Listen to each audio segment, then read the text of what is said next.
Хундадонхот решил сразу записать видео, чтобы показать, как я пришел к тому, что все-таки такие формы, как Уршула, Ере, Ява, Ошо и так далее, в первую очередь являются не глаголом формы прошедшего времени, а именно причастием несовершенного вида. Например, в быту мы часто слышим фразу «Бурхан хара». Это же не означает, что Бог видел в прошедшем времени. Это означает, что Бог видел, видит и будет видеть. Происходит, на мой взгляд, это от Бухию Махара Бурхам, то есть Бог, который видит все. И происходит это вне зависимости, вне привязки ко времени.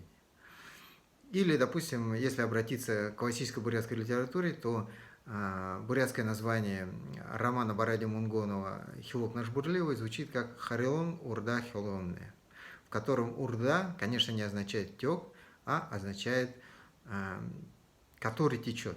То есть урда хилга – это хилок, который тек, течет и будет течь. А свою версию того, как от этого причастия произошла наиболее употребляемая форма прошедшего времени глагола в бурятском языке, я изложил специальное видео, ссылку оставлю в закрепленном комментарии. Пишите свое мнение по этому поводу, мне оно будет полезно. Дахилмутра, байте.